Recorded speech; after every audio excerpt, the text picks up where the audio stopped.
Okay, Right. okay, thank you very much for me. This meeting is being recorded. Okay, that's fine. So, first of all, I want to apologize for starting the meeting this late, or the class this late. Apologies for that. And I also want to appreciate Fumi for sharing the screen. So without wasting time, we need to dive into this topic squarely. So today's topic, we'll be talking about tax administration, tax dispute resolution in Nigeria. Not yet for me. Okay. Tax, yes, please. Talking about tax administration, tax dispute and resolution, and the domestic policy. Now, before, no, it's fine, leave it here. So, but Okay. before I go into this particular topic, I want to first of all appreciate everyone for actually enrolling into this diet tutorial. It's going to be for me. I can hear Can you. you take it back to your slide? You've gone to the third slide precisely. Okay. So which slide now? Is this all right? Just keep it here first. Yes, please. Okay. Okay, thank you. So we're talking about tax administration. This is just like an introduction to tax, to advanced tax. I want to say very big congratulations to those that have scaled through skills and are into professional, and those that are actually writing professional. It's not going to be an easy journey, but with consistency and practice, you will definitely scale through. And also, this is just going to be an intro to what the talk is going to be like. This advanced taxation will be taken by I and my colleague, by name is Wasiun. We'll be taking advanced taxation weekly.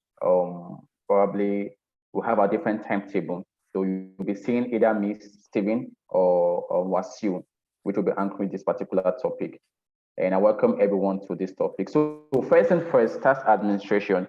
What are we trying to actually see or get from this particular topic? We want to know what are the system of administration of tax in Nigeria. We want to know the roles of the three arms of government as they relate to taxation. We also want to know taxes and levies collected by each tiers of government. We also want to know the functions of the various organs, the limitations of tax, the challenges of multiplicity of tax in Nigeria and possible solutions. So majorly, we want to know all about tax, the primary levels of tax, what are tax, types of tax, who are the collectors of this tax, and based on the arms of government, what tax are these particular arms meant to collect? So we're just going to dive into the introduction part of it now, and in subsequent classes, we'll go into the other deeper topics. But still, there's room for question. Where there's need for clarification, you could draw my attention, and where you think you don't have or you don't understand, there is a group chat, a WhatsApp chat where you could lay down your questions, and we'll be able to actually attend to it. So we'll go to the next page for me, please.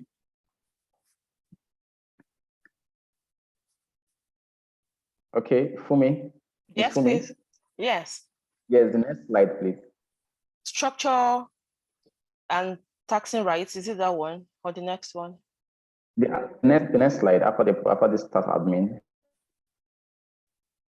Okay, I've changed it. I'm on the fourth slide now.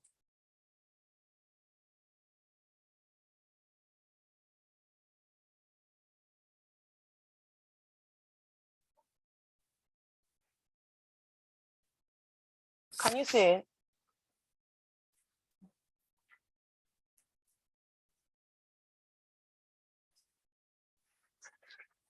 Hello?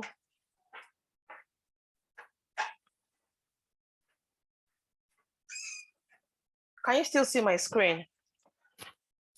Yes, we can still see your screen from you. Okay.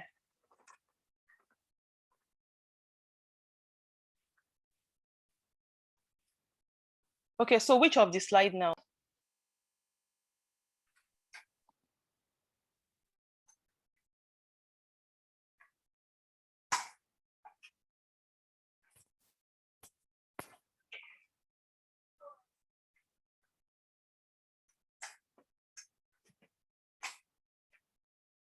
Can you still see my screen?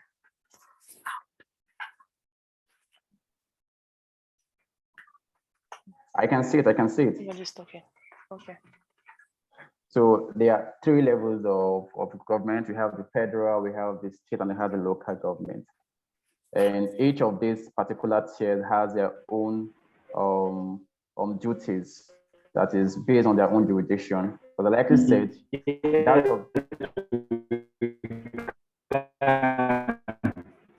as I likely said, the federal government has no responsibility and has the kind of taxes which they collect.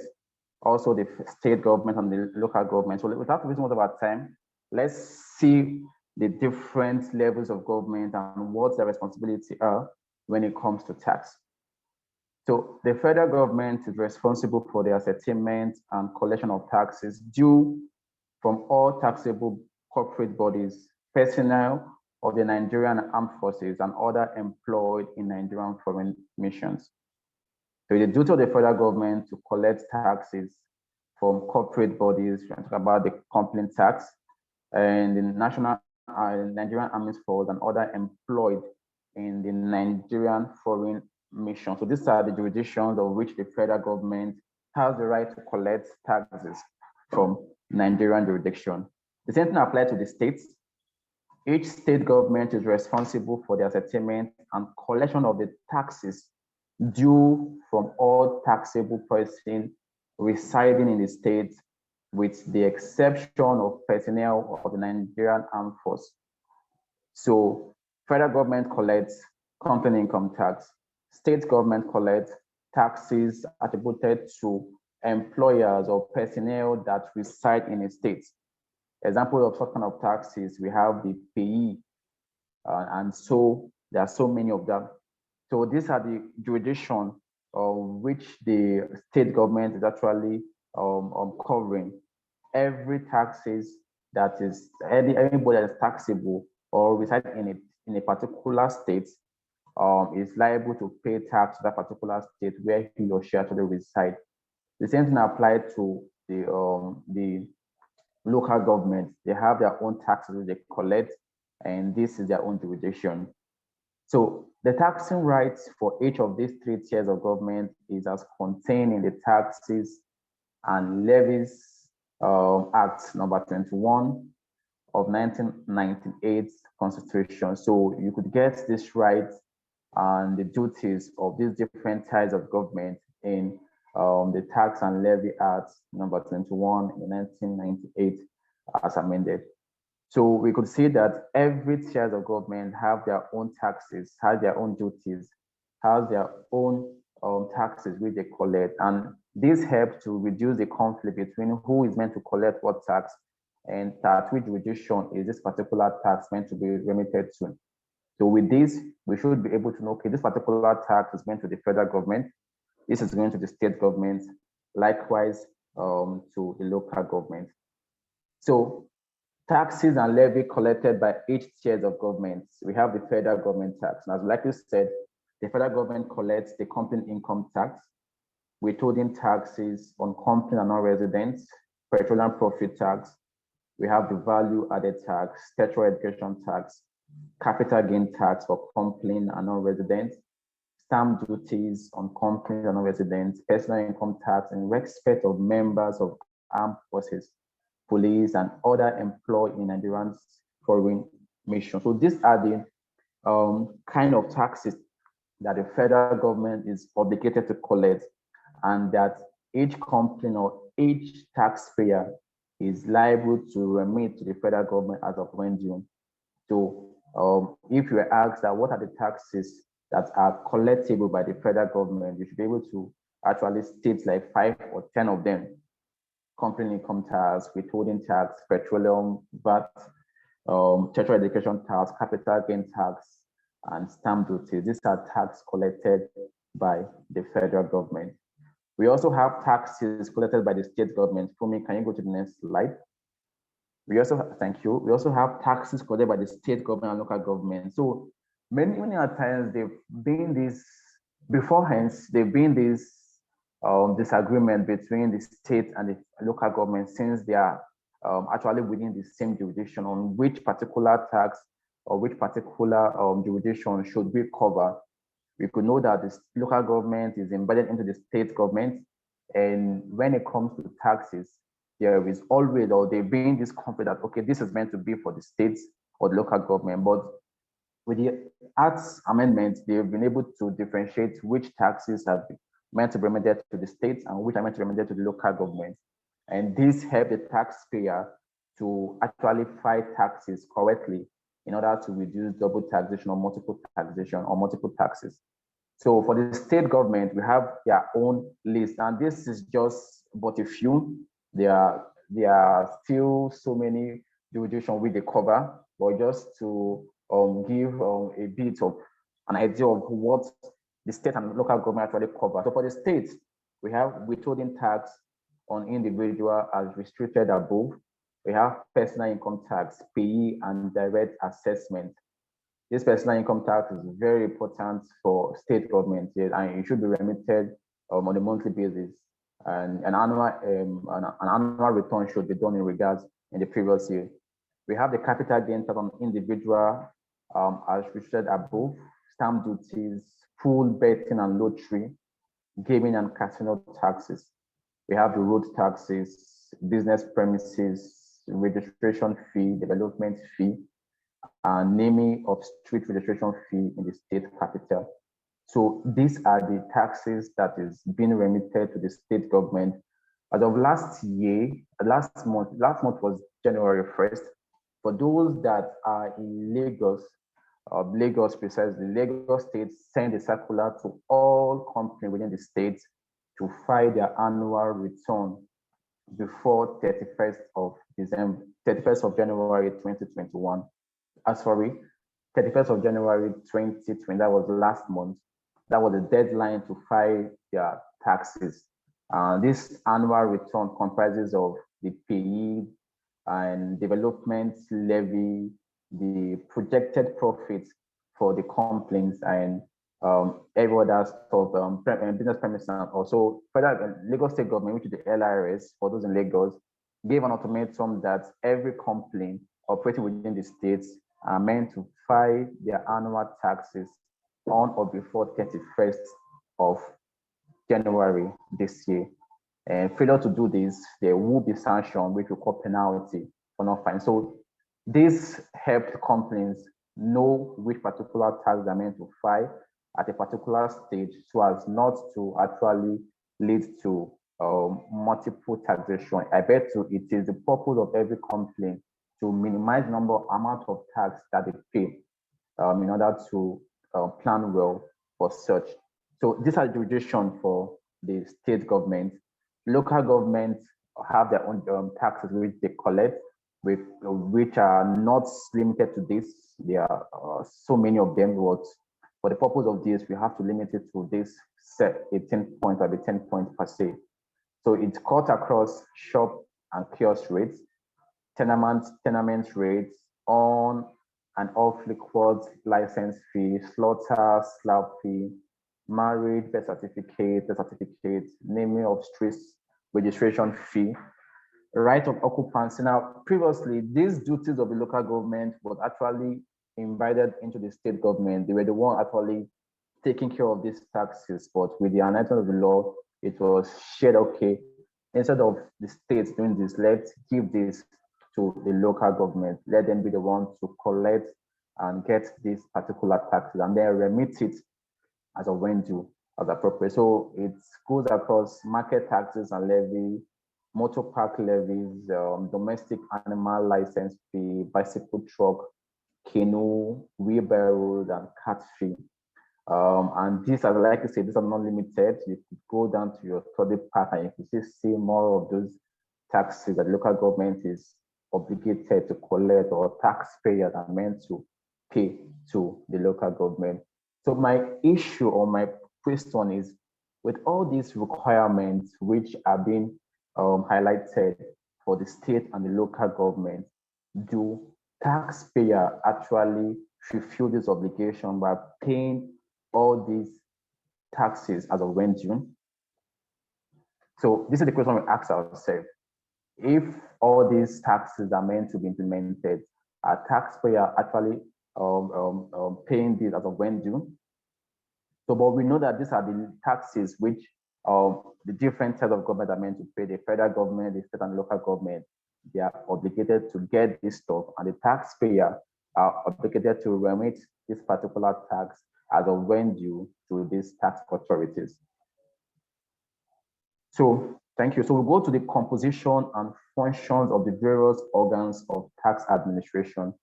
So, in as much as we have different sides of taxes, which is for the federal and local government, they also have various organs of tax administration. The federal government has theirs, the states, and we also have what we call the joint stock. So the Federal Inland Revenue Service, FRS, they have a board which they call the FRSB.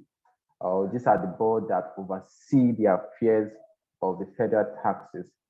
Now, what are the composition of this FRSB? Each type of government has its own tax authority created by federal laws. Now, the authority include this.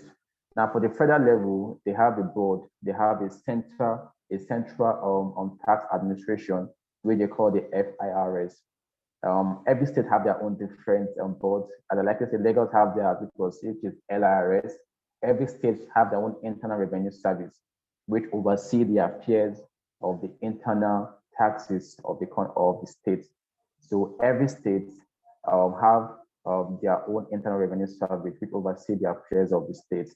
So for the federal level, we're talking about the Federal Internal Revenue Service, for the FIRSB. Now, what are the composition of this FIRSB? To be a member of this FIRSB, these are the composition.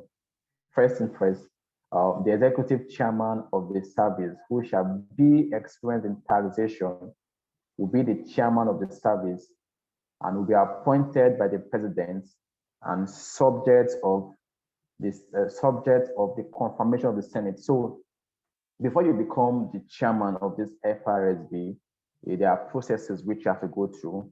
The Senate needs to confirm, the Senate president appoints and the Senate confirm. Now we've seen scenarios of Senate probing these people, trying to ask them questions, what are their agenda, how will they revamp the revenue service, and they will be put to panel to probe them and see what they are bringing into play. So these are the processes of the combination of the composition. To be a chairman on this particular board, you should be a well-expressed tax practitioner with handful of experiences when it comes to tax. And then it go through to the president, which appoints, and then send back to the Senate to confirm the appointment. Now, once the Senate is okay with it, they appoint such person as the chairman.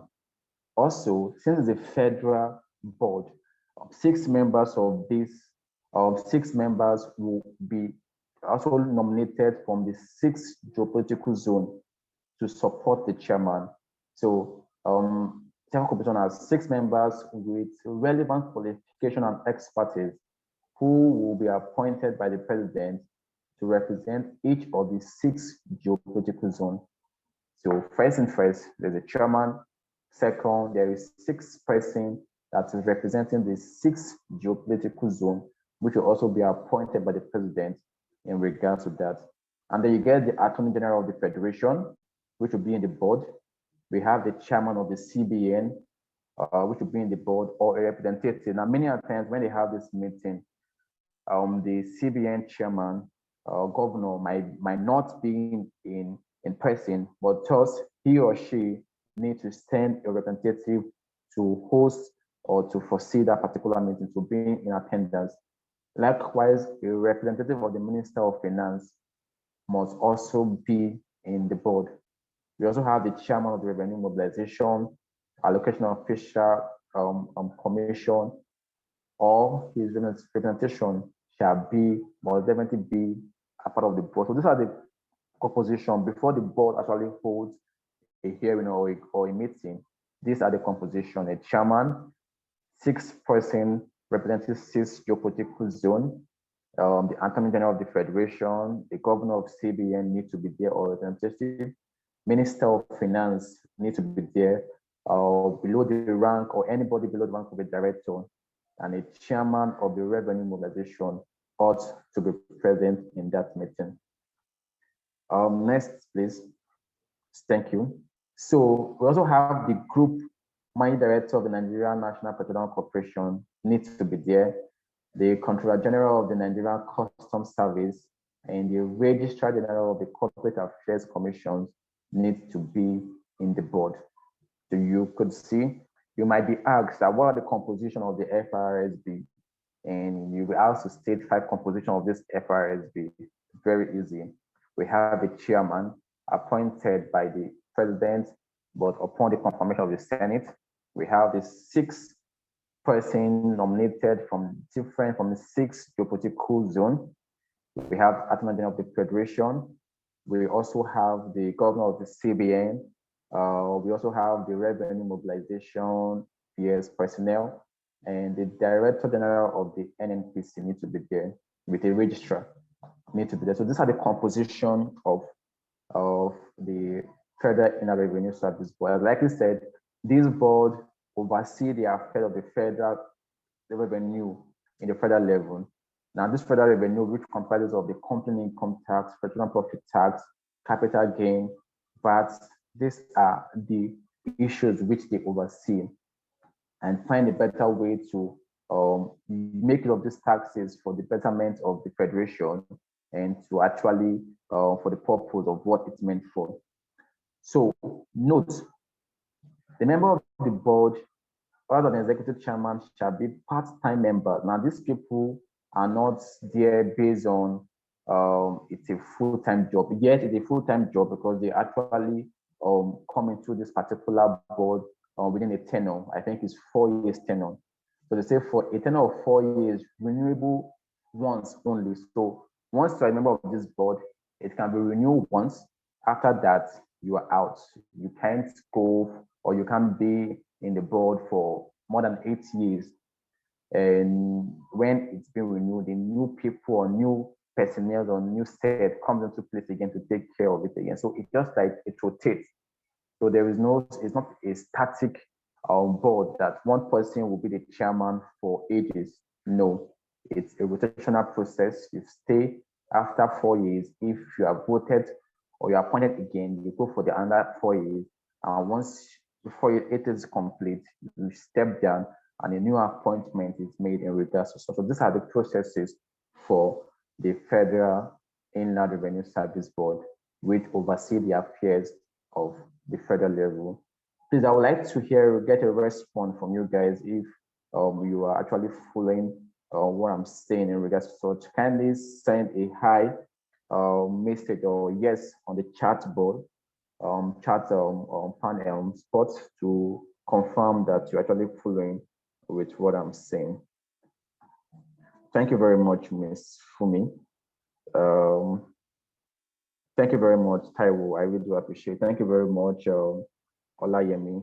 I really do appreciate your response. So we move on to the next slide. Okay, thank you very much for that. So as the FIRSB have their composition, they also have their streamlines of functions and power which they embed. So we need to know what are their functions. We need to know which power, which right do they have. Now, first and first, they are broad. They are created for a particular purpose. And this purpose gave them the audacity and power to carry out some particular functions. So let's glance through and know what this power of this FIRSB are and what are their functions. Now, first and first, the power of FIRSB. The board shall provide the general policy guidelines relating to the functions of the service. So there is a guidelines that every members of this board need to follow. So the board shall provide the general policy guidelines relating to the functions of the service. 2, they manage and superintend over the policies of the service on matters relating to the administration of the revenue assessment, collection, and accounting system under the Act of the enactment as law. So they act or they manage, they bring out policies in regards to revenue assessment. You've seen series of policy that are naturally brought into limelight when it comes to revenue generation. You've seen series of policies that we've seen over time in terms of taxes in the federal level. One of those policies are the VAT that was actually increased from 5% to 7.5%. Now, these are boards that actually come into say, let's do this. And for actually saying this thing, they have their own file, they have their basis, they have their own data to back it up. So they regulate, they bring up policies when it comes to revenue that will actually help to increase revenue for the nation, and thus for the betterment of the nation first. So these are the bodies, these are what they do, these are the power which they have. They have the power to create policy, either ways for the purpose of actually improving the welfare of the nation. Now, most of the function, or what the major goals of this particular board is to provide or increase revenue for the country. Their aim is to increase revenue for the country, either ways, in order to meet a specific goal. So they make policies in regards to such particular objective that will be enacted into law if it's been accepted by all. 3, they review and approve the strategic plan of the service. But like I said, 4, they employ and determine the terms of condition of service, including disciplinary measures of the employee of the service. So like I said, they actually make the policy. So there is room for disciplinary actions for employee of the service who go against the culture of the group or the culture of the board itself. So there are disciplinary actions that will follow suit in regards to that. 4th or 5th, they stipulate remuneration allowances, benefit, and pension of staff. So these are the functions they do. They have the power to stipulate or to influence benefits, or not influence per se.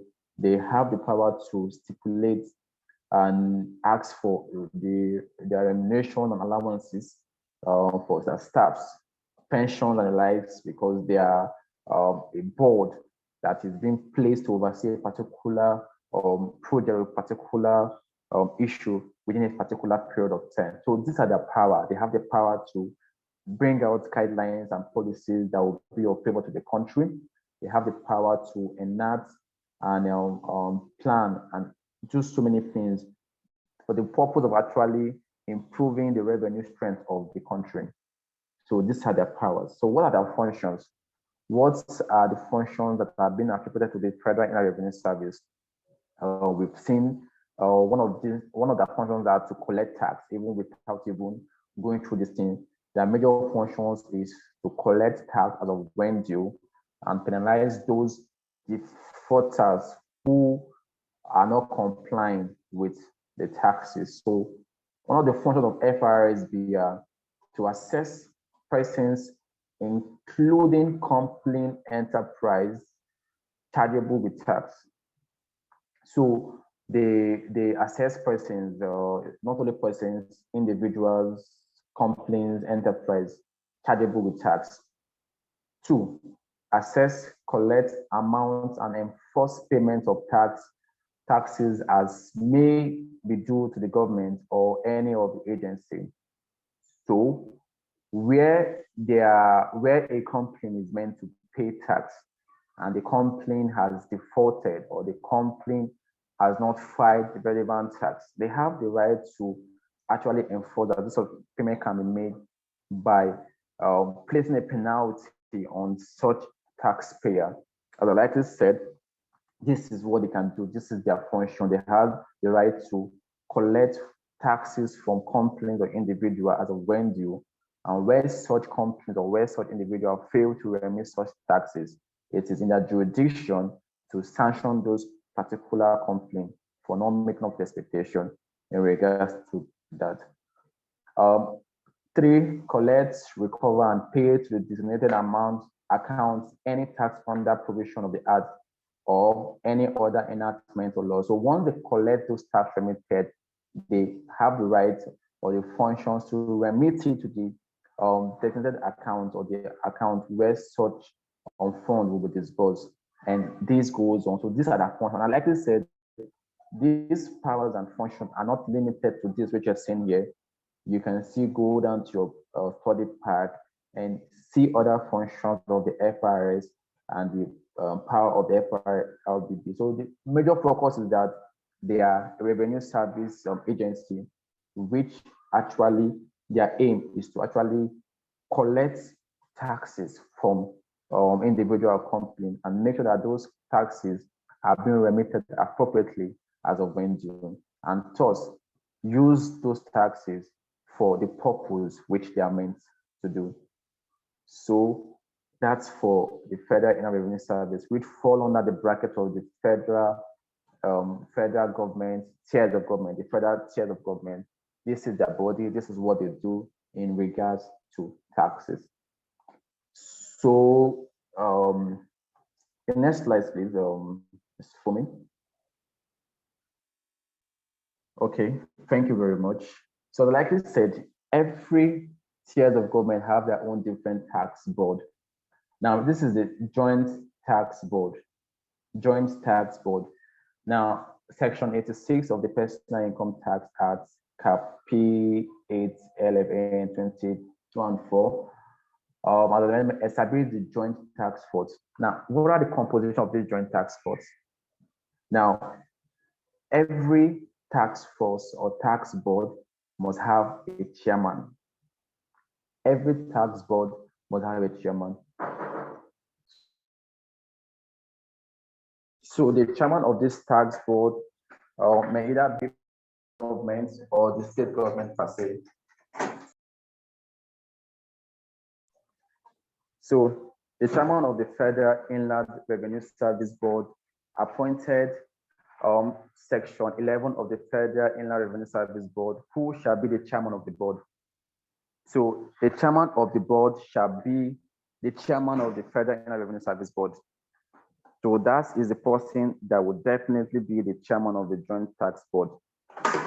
Also, one member from each state, we have 36 states, one member from each 36 states will be a member of this particular board, but it will be subject to nomination from the state government. So you could see that before you could be a member of a joint tax board, you must be recognized by your state government that, oh, you've been a high person in the tax sector, and you are a tax practitioner with a whole lot of experiences attached to it. 3, the Joint Tax Board shall appoint an officer who is experienced in income tax matters to be the secretary to the board, and may, in accordance with existing law, provide such other staff from time to time, including secondment or transfer from public service in Nigeria and the rest. So majorly, the Joint Tax Board is a combination of both the federal and the state board altogether. This board is being made when there is a pressing issue that's meant to be attended to. Then the Joint Tax Board will be created to tackle such.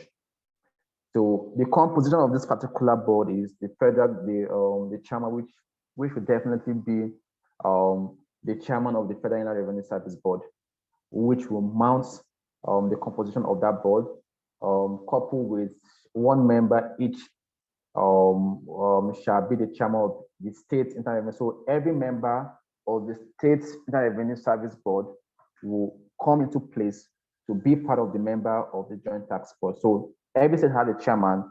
These 36 chairmans come into place together with the chairman of the federal inland board to join the joint tax board. So this joint tax board happens when there is a need to actually increase revenue in the country. So they have this board to deliberate on the better ways of increasing revenue and every chairman from each state board comes into place, bringing out a suggestion based on their own state capacity on how well to increase the revenue strength of the country in regards to such.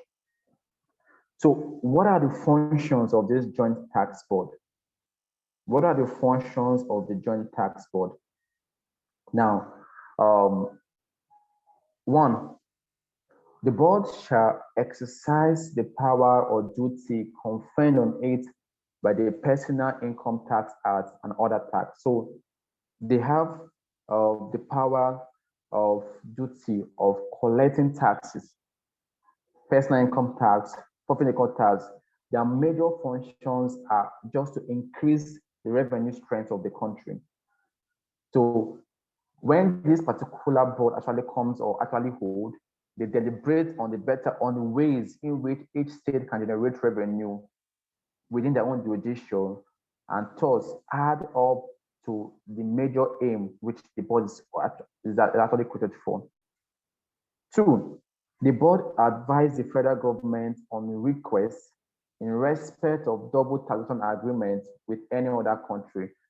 So when they say double taxation agreements, double taxation agreements are agreements that country actually have with other countries to enable them pay or to enable them pay a minimum tax or a reduced tax when transaction or when deals are being made. Now we have a double taxation agreement with the Commonwealth nation. That was then. We have with the UK, with the US. Now, how does this double taxation agreement work? If a Nigerian company is residing or have a permanent residence in the UK, the amount of tax which the Nigerian company in UK will be paying will be minimum or will be reduced than the amount which ordinarily that company is meant to pay as the legal entity in that particular country. Now, let me put it in this way. There was once a time whereby Nigeria has a double taxation agreement with other countries. These agreements are within the Commonwealth nation. Commonwealth nations are the UK, Sierra Leone, the Ghana, and the rest. But I don't think this agreement still holds to date due to so many factors. I hardly think we had the agreement again because the agreement has been abolished.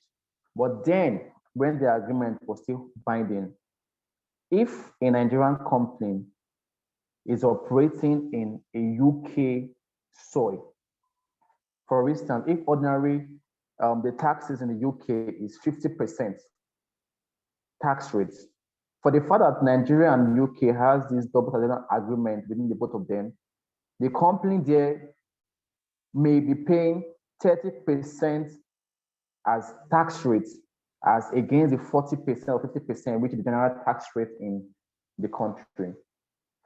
This actually helps to build a relationship within this country. So one of the functions of this joint tax board is to advise government on requests in respect of double taxation agreement with any other countries.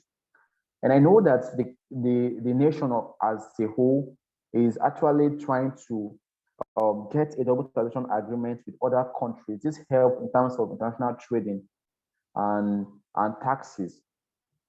So three, advise the federal government on requests in terms of rates of capital allowances and other taxable matters having effect throughout Nigeria in respect of any proposed amendments on PITA, Personal Income Tax Act.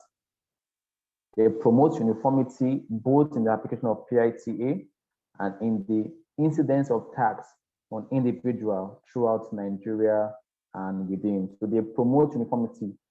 The taxes that you are paying as payee in Lagos is still the same one. It's still the same way you pay it in Kaduna. There is this general uniform computation that you have to follow when actually filing taxes The taxes for capital gain tax, it's cut across every state. It's not as if one state is paying less and one state is paying higher. The same thing applied to the value added tax. The rate at which it's being valued is cut across all states.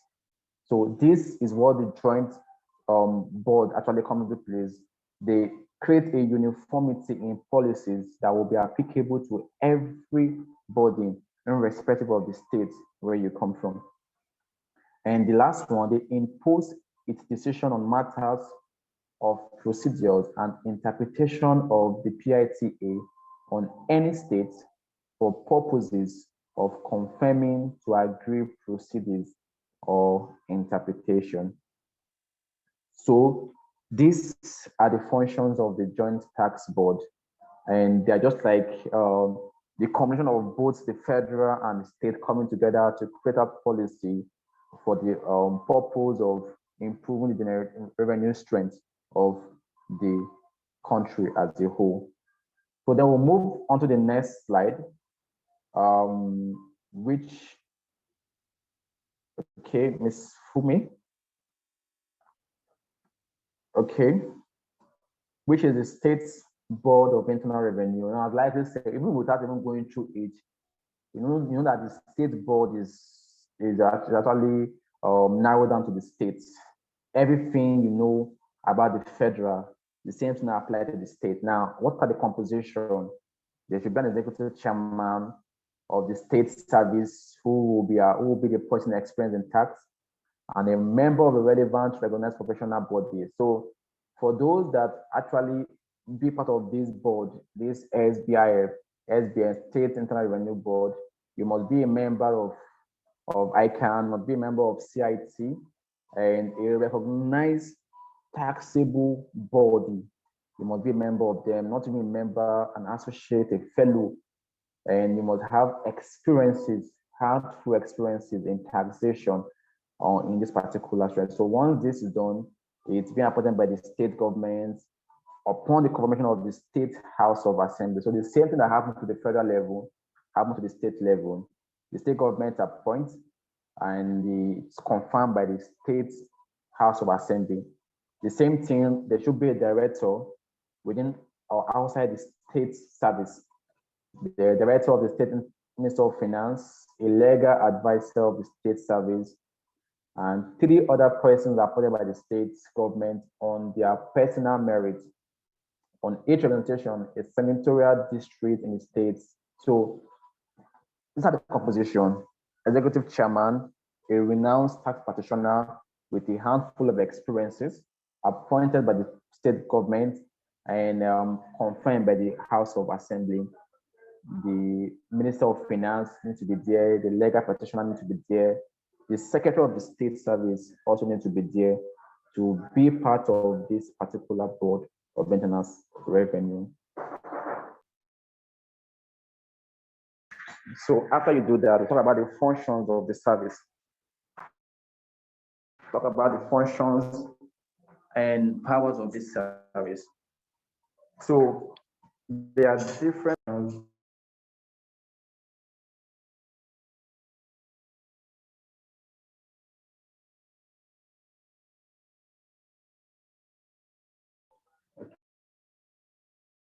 what are the functions and powers of the service?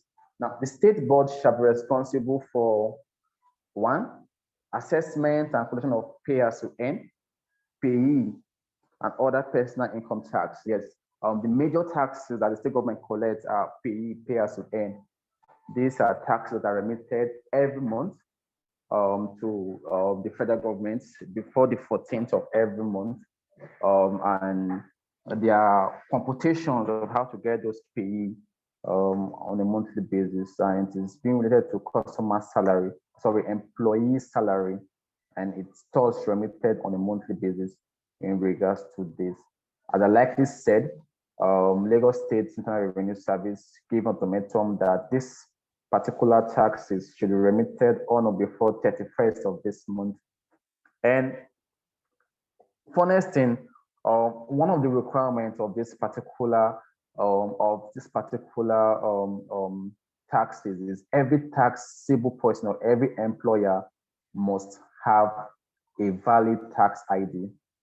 A valid tax ID. So this is just like a way of bringing every taxpayer or every employer into the basket of this tax processes. So they're trying to capture a larger number of taxable persons and thus increase revenue for them states. So if an employer don't have a taxable income or a taxable ID, he or she cannot he or she cannot remit payee, or the company won't be able to remit a particular payee in respect to that particular employer. So the Lagos Central Revenue gave information that every employer or every employee must have a tax ID, which help them to capture a large amount of people within the taxable bracket.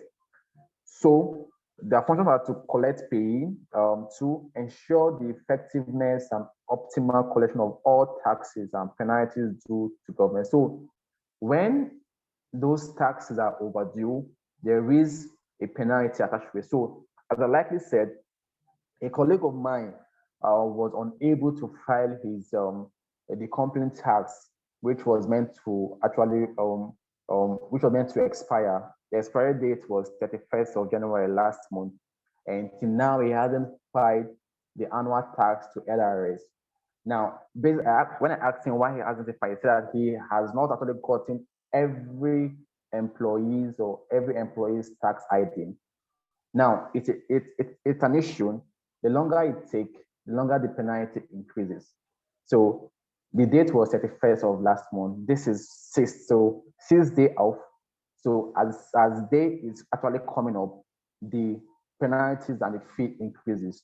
So the longer you wait, the longer the penalties and the fee increases. So it's advisable that you make this filing as of when due, so as not to create penalties or fines in regards to such.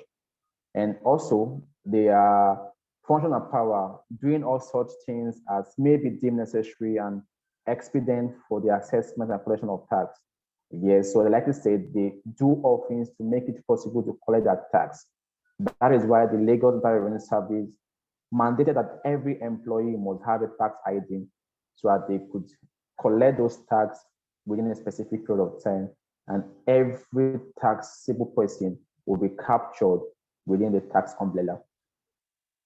4, making recommendation where appropriate to the Joint Tax Board on tax policies, tax reform, tax legislation, tax treaty. So they recommend to the Joint Tax Board on tax policy, and generally controlling the management of the tax of the state board on matters of policies subject to the provision on the law setting up the state service and like. So the same thing applies, just as what the federal government is doing. The state government does the same thing, but in a state level, and they give advices and they give advice and recommendation to the Joint Tax Force, matters pressing, matters that they think will be important to other states in generating revenue. So for instance, if Lagos is generating a higher revenue, when they go for that Joint Tax Board meeting, they could recommend, okay, this is what we do within our own state jurisdiction in order to increase revenue. Or we are trying to capture a larger number of employees by allowing them to have a tax ID, and then with that, we could get a number of revenue.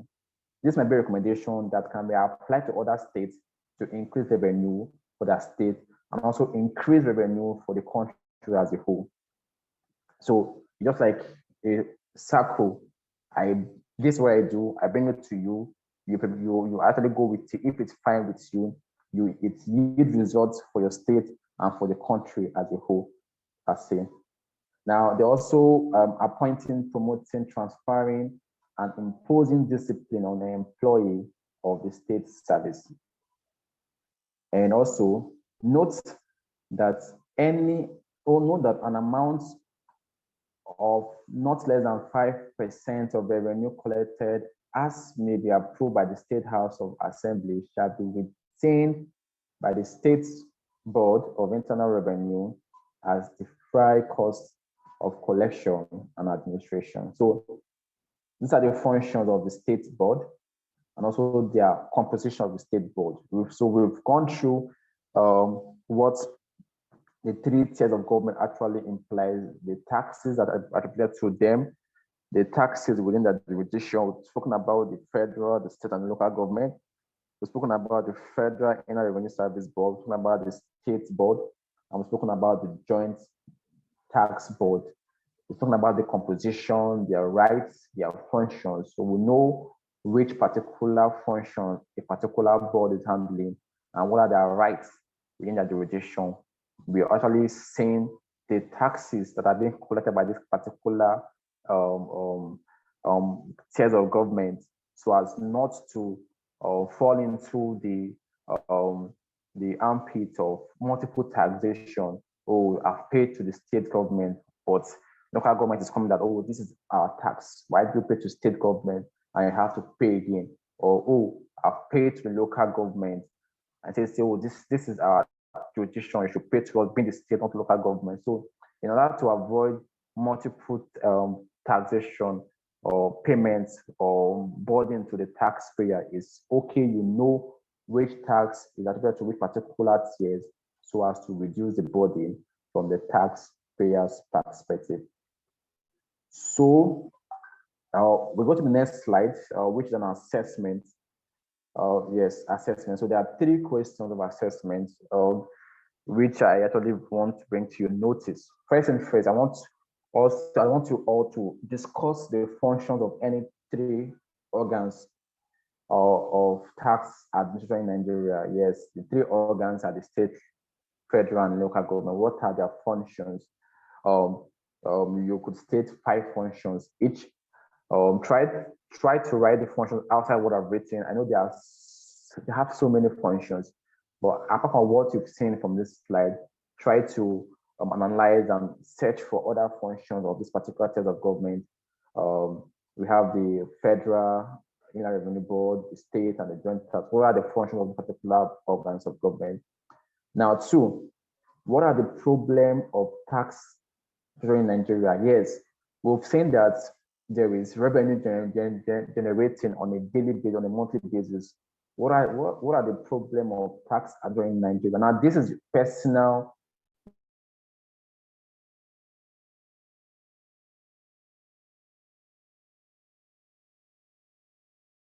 I would like to see this number 2 sent to me on WhatsApp individually. Just think about the problem of tax in Nigeria. There's so many problems of tax in Nigeria. What are the problems that tax is facing in Nigeria? What is the way forward to this? What are your recommendations? How do you think that tax administration in Nigeria can be improved? What are those things you think can be actually inputted into the tax admin in Nigeria to make it worthwhile, to make it very accountable, to make it something we could look up to? That is 2. Number 3, this is the question I actually drafted, and I want us to answer it and send me the solution on the WhatsApp group. It's open, and I'll be willing to actually answer and retreat back or revert back or revert to that particular question. So number 3 goes like, would the 3 organs of tax administration in Nigeria lead to double or multiple taxation to the taxpayer? Now, if yes, discuss and explain the effect of such burden from the taxpayer perspective. Now, you'll be giving me your answer based on the taxpayer. You are the one paying that tax or the one carrying the burden. Do you think that the 3 organs of tax, which is the federal, state, and local government, leads to multiple taxation? What do I mean? You pay federal government taxes, you pay states, you also pay local government. So many persons pay radio and television fee and levy and so many. So as a taxpayer, do you think this is a double taxation? This is a multiple taxation system? And can you explain the burden that you get from your own perspective? So I would like to see these 2 questions, these 2 assessments sent to the WhatsApp group in regards to that. First one is number 2. What are the problem of tax admin in Nigeria? Personal problem. What do you think is the personal problem of tax admin in Nigeria? 3, would the three organs of tax admin in Nigeria lead to double or multiple taxation as a taxpayer. So discuss your finding and explain to me the effect of such burden from the taxpayer perspective. So just give me your own explanation how you think these three arms of taxation would lead to double taxation or multiple taxation. And you should base it, you should actually write based on the taxpayer, you being a taxpayer, you being a person carrying the burden of tax, your own perspective. So I'll be expecting these two assessments sent to the group chat before the next class. So we could go through it, we could analyze, and we could talk about it. It's just an open suggestion and open platform to just write how you think tax admin can be improved in Nigeria, and if double taxation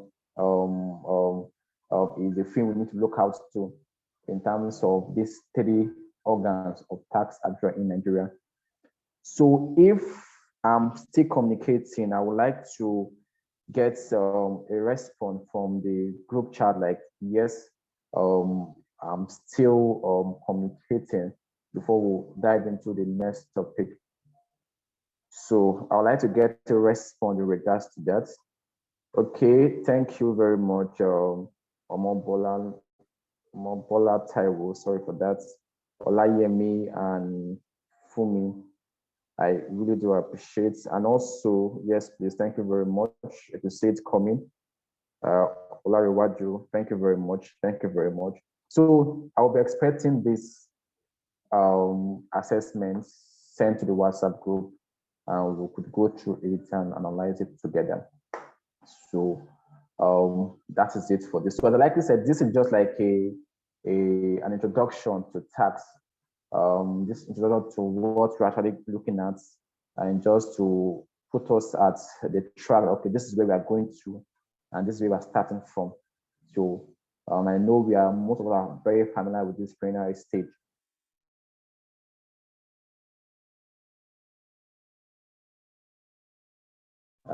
Think about the taxation as a whole. So let's dive into the next topic. Yes, this is going to be a very interactive section. Tax dispute resolution in Nigeria. Tax dispute resolution in Nigeria. So before I ask, before I go into this topic, I want to ask a question. How would I put the question? Tax dispute resolution in Nigeria. Okay, so from my own perspective, I see tax as law. Like I see tax as law. When I mean seeing tax as law, I see tax as law in the sense that if you know that which is attributed to you, you will be able to defend the tax which you pay. I don't know if you understand where I'm coming from. Now, there are taxes that is compulsory and mandatory for everyone to pay. But in that compulsory tax that is mandatory for everyone to pay, there are also relief and allowances that is applicable to people to get from. Now, many a times, we do not know those allowances and those benefits that is attributed to you as a taxpayer. But for those that know those allowances and benefits that's attributed as you as a taxpayer or as a business, as I likely said, every business or every company have a particular tax or a tax allowances that is being attributed to that particular business. It is the responsibility of a tax practitioner or a tax consultant to be able to navigate his or her way for that company to pay the minimum tax at the appropriate time, which we call tax planning. So why are we talking about tax disputes and resolution in Nigeria? We want to know the composition and duration of this tax appeal tribunal. We want to understand what constitutes an appeal. We want to know the procedures for raising objection on to tax assessments. We want to know the procedure for the hearing of appeal. We want to know the procedure to be followed for further appeal to the High Court. We also want to know the taxpayer rights in a dispute. Now, let's dive into this particular chapter, and you could see how you definitely see how interactive it will be when you know that you can dispute, you can stand on that this is what I'm meant to pay, and this is not what I'm meant to pay. It is tax. Tax is law. I see tax as you know your rights in terms of the company or the taxpayer as a whole. Now, objection and appeal procedure. First, where a taxpayer receives a notice of assessment, he either agrees with it or he is aggrieved. Now, you can see I actually highlighted some key points, which I know I actually want us to note. Now, what is an assessment? Notice of assessment. Now, on a yearly basis, the tax authorities send notice of assessment to the taxpayer. Now, this notice of assessment actually comes into place in two ways. Now, let me tell you how it works. Now, first of all, the taxpayer, there's something called based on judgments. The taxpayer allows the tax authorities allow the taxpayer to draft out a projection of what their tax will be for a particular year, or based on what they paid previously. Now, if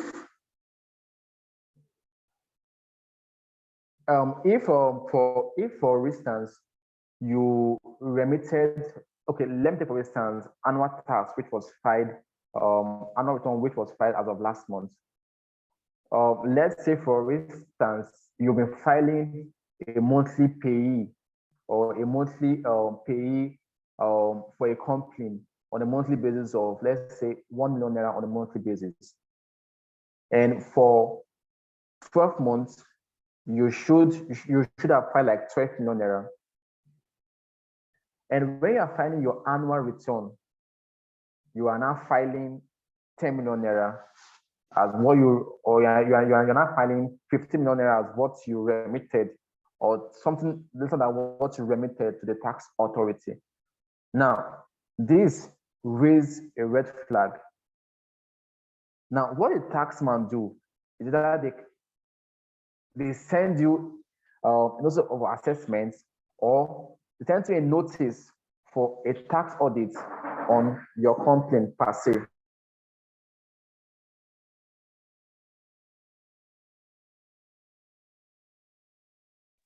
So, objection and appeal procedures.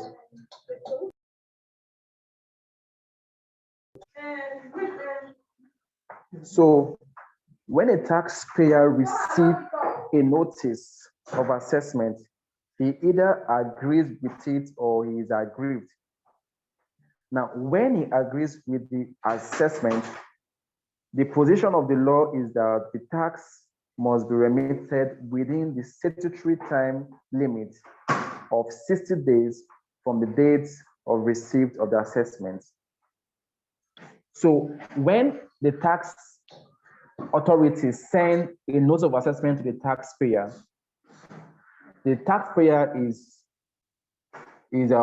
open to two options. Is that he accepts this notice or is aggrieved with the notice. He accepts means that, okay, what the taxpayer is asking me to pay is what I'm meant to pay, and I accept it. But when there is a discrepancy within what you're meant to pay and what the tax authority is giving to you, you are obliged to agree from that particular assessment. That is to say, I don't want it. This is wrong. Now, if you agree that, okay, what the tax authority is sending to me is what my company is meant to pay at a particular period of time, yes, I agree to it. Now, it is the position of that company or the tax consultant of that company to file and remit that particular amount within 60 days from the date of the receipt. It's very easy. Tax authorities sent a notice of assessment. This is your assessment for this particular year. You as a tax person, tax practitioner, or a tax accountant in the company haven't gone through your tax record and say, okay, this is what I'm meant to pay. It is fair enough. You agree to it. Once you agree to the payment, you have to file a particular tax within 60 days. But when there is discrepancy, you are being given a notice of 1 million naira, and what I'm meant to pay is like 500 naira. You are obliged to agree that I can't pay this particular amount of money due to the differences. Now, two, when the taxpayer is aggrieved, he is expected to raise a notice of objection. You could say I highlighted notice of objection. Aggrieved, highlighted, notice of objection is highlighted. Now, when you agree, you feel like there's a discrepancy in this payment, you are obliged to send a notice of objection, objecting the fact that that which was sent to me was false. Now, this notice of objection will only be valid when it has the following composition. One, it must have been in writing. It must have been, you must write it. You must have made, okay, for notice of objection to be valid, such a notice must have been in writing, must have been made within 30 days of the receipt of the notice of assessment. So if the notice comes in 1st of February, you must respond to that notice before the ending of that particular month. And you must state in that notice the ground of your objection, putting in your facts, putting in what you think you're meant to pay. Now, let me give you a scenario. So, last 2 years, there was a company I was working for, and we had issue with our payee. So, what the tax authority brought as payee for the year was higher than what we were meant to pay as the annual return for that year. This is subject to the fact that we've done a salary review, and thus the tax authority warrants a copy of that review. Now, when we're filing back the notice of objection, we had to go back to the month where the salary was reviewed, attach it, and did a comprehensive computation to date, stating that this is the amount we were paying previously. After the review, this was the computation paid, and this was the total that we're meant to pay for the year. There was a difference between what they brought and what we are meant to pay. And we had to raise a notice of objection in regards to this. Now, this was made within 30 days. It was in written, it was made within 30 days, and it must contain the ground of objection. What are the grounds? Those evidence we are attached to it that this is why, or this is what you're meant to pay within a specific period of time. Now, you've sent it to the tax authority. They've received your notice of objection. What they do with it? Third one, upon the receipt of the valid notice of objection, the relevant tax authority will examine the ground of objection to determine its validity. Now, you've sent it back to the tax authority. They will go through it. They will cross-check it with their own data and check if it is of great essence. Now, where the ground are found to be valid, when they say, okay, this is from our own fault, we over-calculated or we overestimated, the tax computation will be reviewed and a revised or amendment assessment raised. Payment will be made, will be based on the reviewed amendment. So once the tax authority agreed, okay, the mistake is from us, we did not get a notice of your review, or we didn't compute it the way you computed it, everything will be fine, and you'll be asked to pay based on what you've computed. As I likely said, tax is all about law. You must know the relief that related to your complaint. You must know the allowances that your complaint is related to. This helps you reduce the tax burden of the complaint for the purpose of tax planning.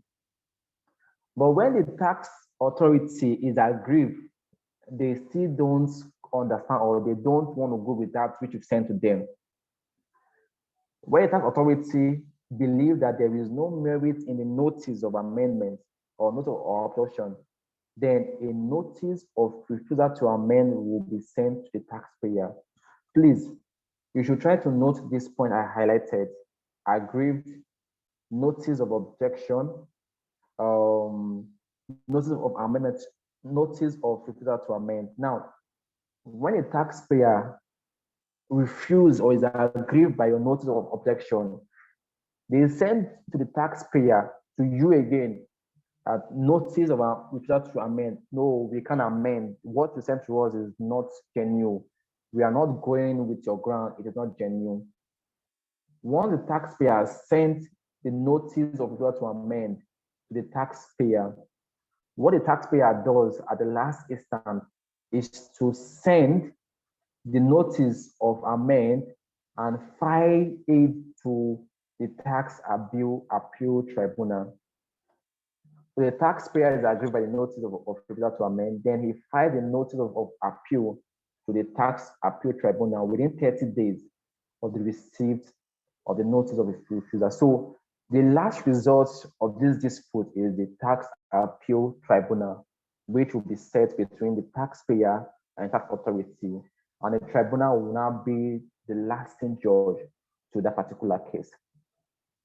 But still, it's fun because one, you should have your own facts. This is what I'm meant to pay. This is what I should pay, as against what tax authority is bringing to me. That's why I said tax is all about right and law. But mind you, you should be very certain about what you are dragging before you keep dragging. Because once it's been dragged to tax appeal tribunal, penalties will take suit if it is in favor of the taxpayer, in regard of how it comes in.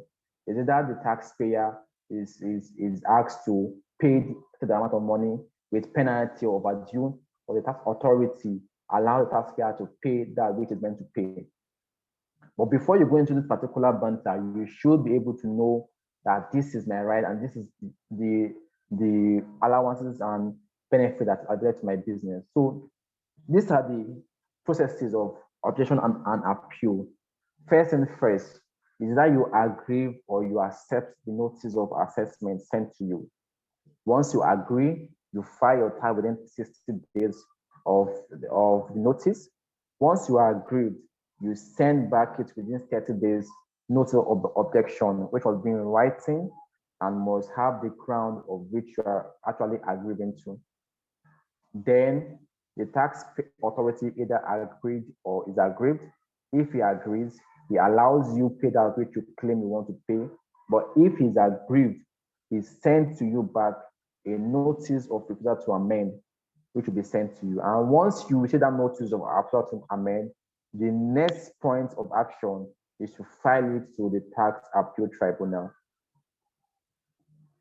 I hope you are all with me. I would like to get a yes from here, please, before moving to the next slide. I hope you understood what I was saying.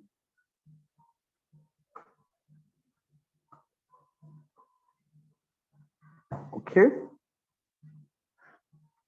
Okay, thank you very much. Fumi, thank you very much. Thank you very much, Omobola Taiwo. Thank you for responding. So we'll move down to the information required in a valid notice of appeal. Thank you very much, Olarewaju. So what are the requirements that is required in a valid notice of appeal? The requirements, as I likely said, once you are sending a notice of appeal, information required in a valid notice of appeal sent to the tax tribunal will have the following information: the tax fine number, which is the company tax fine number or the TIN number, the relevant year of assessment. What year are you having this issue? State the year. the date the notice of refusal to amend was sent. That's the date the tax authorities send that their last letter, the refusal to amend. Take the date. Oh, it was sent on this date at this particular time. The assessment profit for the year of assessment being disputed, you need to state which particular income, which particular aspect is being disputed. Is it payee? Is it adjusted profit? Is it capital gain? Is it withholding tax? Is it VAT? You need to state the aspect which is being disputed and give your reasons, give your computation that you are backing it with. The taxable profit being disputed, the amount of tax payable disputed. You need to state the amount of tax you are meant to pay and the amount of tax that the taxpayer is obliging you to pay. That which you're meant to pay should be backed with the proper accounting processes to back your payment. And also the ground of appeal. Note that the ground of appeal may be by difference from the ground of suggestion. So these are the requirements that need to be in a notice of appeal, the information required not to appeal. So before you file to the last resort, which is the tax tribunal, you should have this information at hand. This information should be printed and sent, filed to the tax appeal tribunal. Now, this tax appeal tribunal, they don't really hold so often. They have a particular date for hearing based on cases at hand. And the major cases are tax related between the tax authority and the tax authority and the tax person or the company in person per se. So what are the establishments of a tax appeal tribunal? The tax appeal tribunal was established by section 59, subsection 1 of the Federal Inland Revenue Service Act 207, as provided for in the 5th schedule of the Act.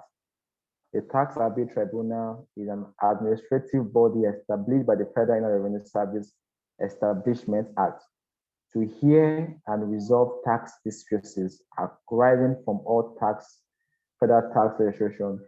This includes the company income tax, personal income tax, personal profit tax, value-added tax, capital tax. So they actually take care of issues related to virtually all tax matters: CIT, PIT, personal profit tax, capital gain tax, value-added tax, stamp duties, withholding tax. Any tax-related issue is being filed to the tax appeal tribunal. Now, mind you, you can't just file to this tribunal without having this dispute first. Before you file to tax tribunal, you should already have the notice of refusal to amend that has been sent by the tax authority to you. So you can't just have a notice of a notice of assessment first and you file directly to the tax appeal. You won't be given that audience.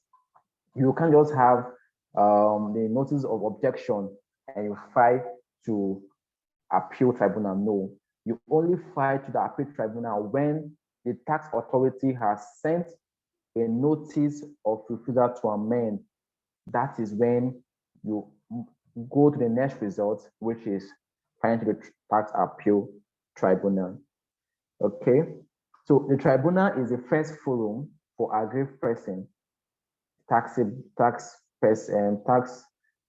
or tax authorities to litigate before approaching the High Court. So once the appeal, but many times these cases don't get to the High Court. It only get to the High Court when it becomes so severe and it's actually outside the ambit of the tribunal. Then, but many times most cases are being resolved by the tax appeal tribunal, and then judgment will be given to either compensate or pay that which is meant to pay as regard. But when such litigation is approaching or is still lingering, it then be moved to the High Court, which take the final decision. So the tribunal operates in 8 zones across the federation, with the tribunal in each of the 6 political zones: Ibadan, Benin, Enugu, Kaduna, Jos, and Lagos. So every political zone have a tribunal. Ibadan has Enugu, Benin, Kaduna, Jos, and Bauchi, as well as Lagos and Ibadan. So we have majorly 6 geopolitical zones, and we have the major centers, Lagos and Abuja precisely. Lagos and Abuja precisely. Okay, so what are the composition of this tribunal? The tribunal shall consist of 5 members, therein referred to as Tax IB Commission, to be appointed by the Minister of Finance. Appointments and meeting of the tribunal. A chairman for each zone shall be a legal practitioner who has been so qualified to practice for a period of no less than 15 years with cognate experience in tax legislation and tax matters.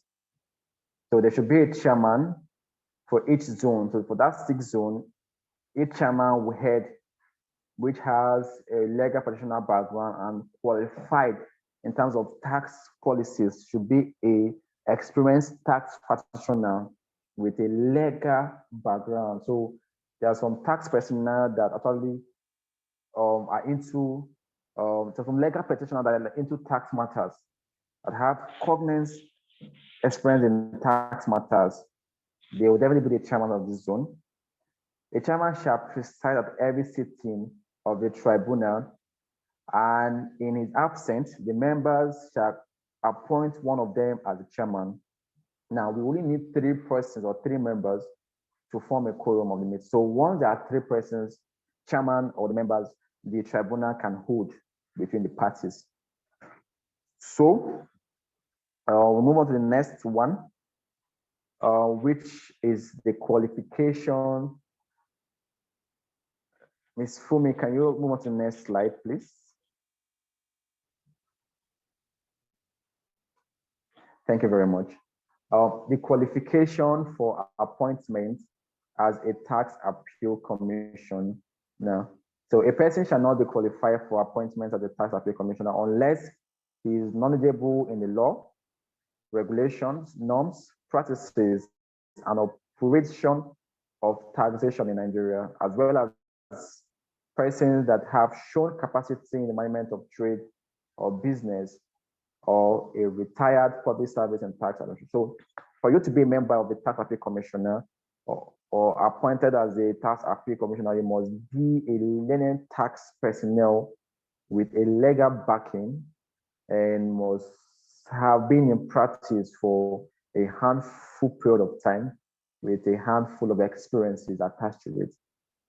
Now, what are the jurisdictions which this tribunal covers? Like I say, they covered virtually all tax jurisdiction, company income tax, personal income tax. So majorly, yes, the company income tax, personal income tax, petroleum profit tax, value added tax, capital gain tax, and other law contained. So these are the major jurisdiction which they cover. So they don't cover what they call it, all this local government taxes collection. We should talk about the naming ceremony taxes or the car park tax or motor or television or car taxes. So you won't go to tribunal because you were asked to pay television and radio fee. I can remember then,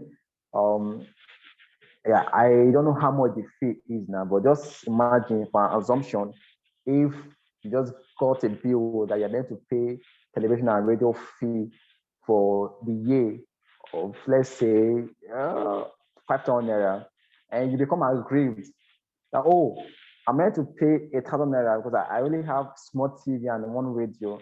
Why are you giving me 5,000 naira? So you being aggrieved doesn't warrant you sending a notice to the tribunal because of you being fined to pay an extra 3,000 naira for radio and television fee. But still, as a taxpayer, you should be aggrieved. If you think it's way too much, you should stand up ground. I like to say tax is law, and you should be able to brag that, oh, this is what I paid previously. What are the bases of this computation? So it enable me know that this is what I'm paying for a particular period of time. So these are the jurisdiction of this particular tribunal: company income tax, personal income tax, petroleum profit tax, value-added tax, capital gain tax, and other in regards to such. So the next one. So, okay, thank you very much for me. So we have an assessment here. We'll just go through it. We could try it and see for ourselves. Your firm has been the tax consultant in NEPET Limited for the past 5 years. Now, the company make up accounts to 31st December each year. You submitted the company tax return to the Federal Inland Revenue Service, Lagos, on June 24, 2012. On July 28, 2012, the company forwarded to your company a BOJ, that is base of judgment assessment notice served on 8 on. So note the date it was served, July 27, 2011, and dated July 20th, 2012, with number LC 005-112. The tax computation which you submitted on behalf of your client shows 1.150 million as tax payable, but the BOD assessment notice showed a total profit of 13,150,000, and tax payable of 3.945,000. You can see the difference. You actually computed 1.150,000, and the tax authority is giving you 3.945,000 based on judgment. They assume this is what you're meant to pay due to your profit, which they projected. So you can say there is a discrepancy, and there is a need for you to be agreed with this because it's way too much times 2 of what we're meant to pay. No company will want to see this, or as a tax person or a tax consultant, you won't want to present this to the board in the company. Okay, oh, this is our tax, and they ask why are you meant to pay higher than what we're meant to pay previously? Why the double increment in it? So you need to plan and try to banter on behalf of your company in order to reduce this particular burden which has been channeled to you. So the account also contained information on a Mercedes-Benz tractor purchased during the 2010 accounting year for the sum of 250 million, which developed some faults, and a sum of 10 million naira was spent in repairing it during 2011 year accounting year.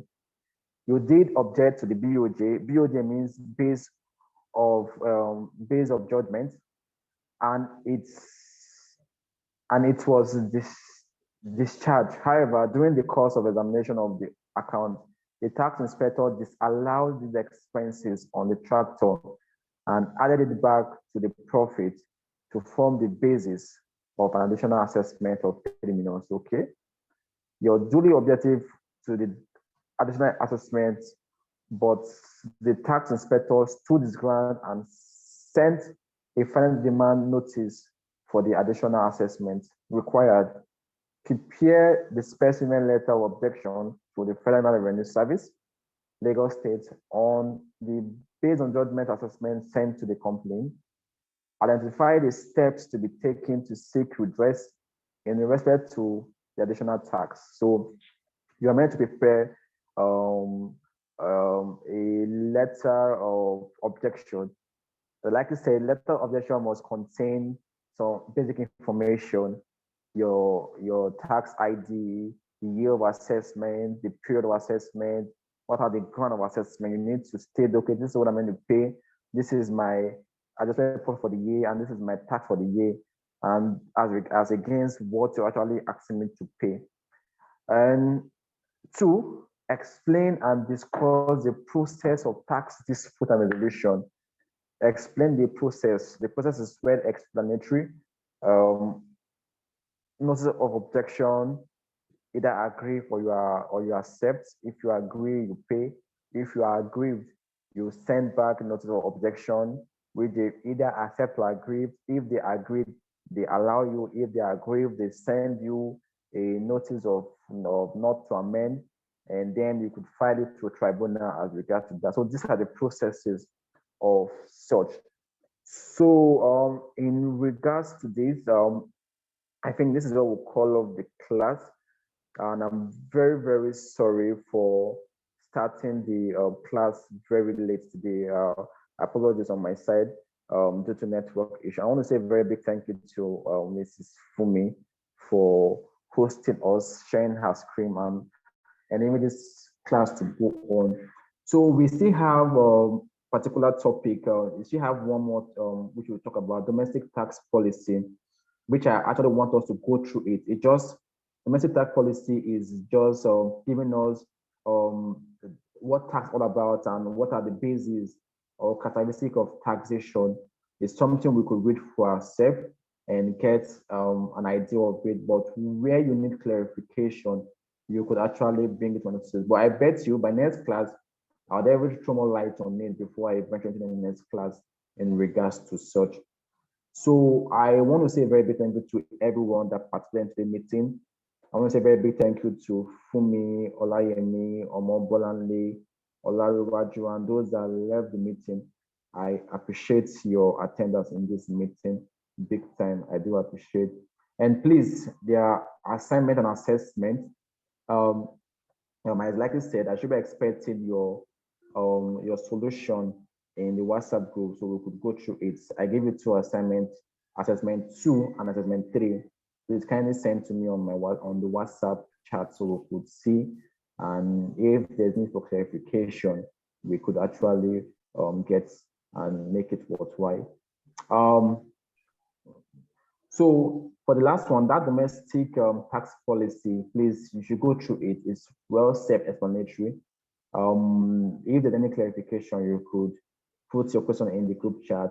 And I bet you the next meeting, the next class we'll have, I'll have to go through it first before venturing into the topic for the day. Thank you once again. And again, thank you very much, Miss. All right, thank you, sir. So the questions now or the assessments that we should send is the other ones, and then the third one is explain and discuss the process of that tax disputes. Yeah, is that what we're doing? The first assessment, which is 2 and 3. 2 and 3, yeah. Yes, yeah, 2 and 3 first.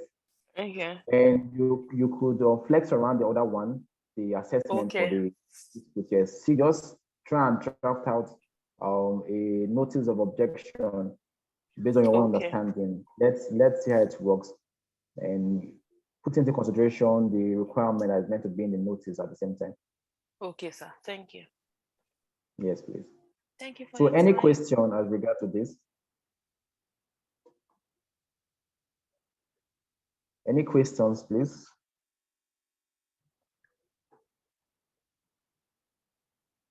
So we should just do it and send to the group chat, yeah? Yes, do and send to the group chat.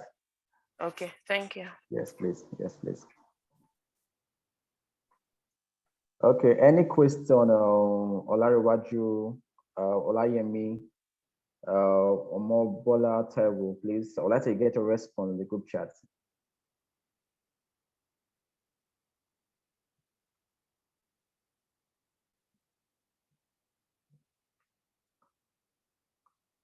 Okay, so in respect to any questions, I want to say a very big thank you once more, and we'll call it a day. As I likely said, Advanced Taxation will be taken by two of us. I and my colleague.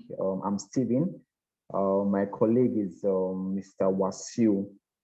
So you'll be seeing the both of us taking this course in regard. So it is either I take this week or Mr. Wasiu. But irrespective of such, the slide will be sent beforehand, and you have the slide to either make photocopy and have it handy or go through it before the class begin for the week. So we'll be sending it to you beforehand. So thank you once again, everyone. Thank you for me. Thank you, Omobola Taiwo. Thank you for everything. So we'll call it a day. Thank you, and do have a nice weekend.